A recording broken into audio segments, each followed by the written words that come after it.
So para nga din po din sa lahat di po ba, no, sa customs halimbawa, at saka ito nga po sa BIR, kumbaga po, pwede at pwedeng gawan ng paraan ng mga tao doon sa bureau kung paano po makakabawas ng pagbabayad sa gobyerno pero makakakuha ng parte.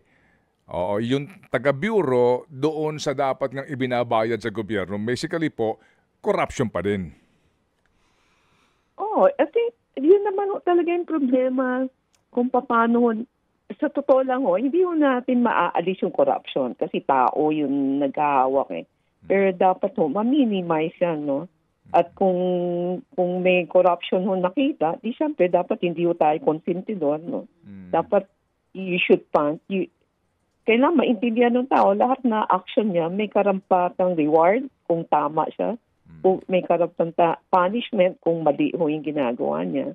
Ang problema kasi sa atin, hindi naman napapunish yung taong gumawa ng masama, di ba? Kaya lumalakas ang loob nila eh.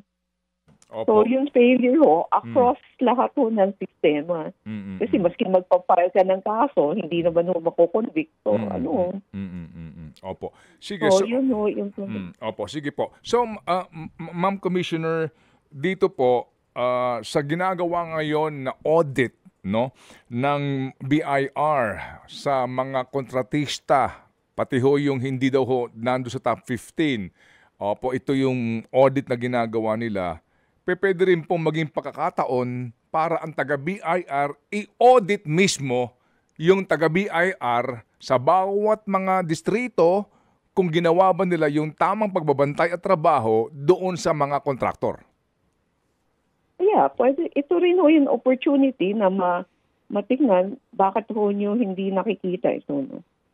Samantala, meron kang mga data, so bakit hindi nyo na mo-monitor ito, no? Samantala, marami kayong minomonitor na hindi naman kailangan i-monitor.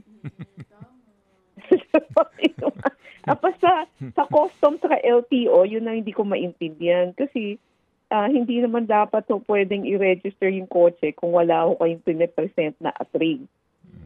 Ang ibig sabihin ng ATRIG, Authorized Authority to Release Imported Goods, yun yung papel na yan, ini-issue pag bayad yung mga buwis. Okay. Kung pumasok ko yung kotse sa custom, magbabayad siya ng buwis. Bago yan ma-release sa custom, kailangan may ATRIG yan, no? Na ini-issue ng BIR. Na yung excise tax, VAT, lahat bayad. Bago yan pwedeng i-rehistro sa LTO. Kaya hindi ko maintindihan bakit ganyan. Hindi. That is similar to the certificate assuming. Similar to the certificate of payment?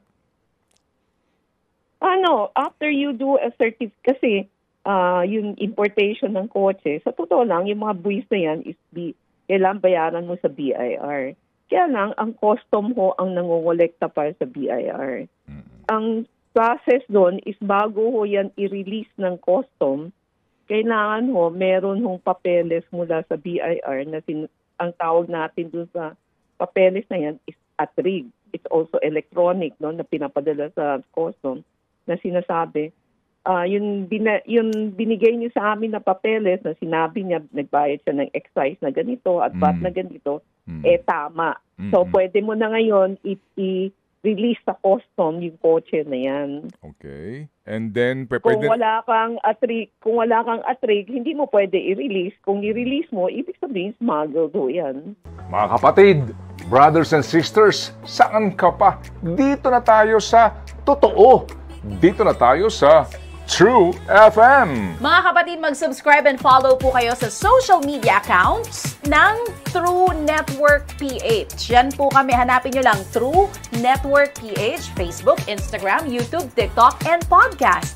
Mapa Apple or Spotify man yan, mahahanap nyo kami. Lahat ng mga napapanood at napapakinggan nyo po sa programa, nasa social media accounts namin yan. So, paano mga kapatid? See you sa social media!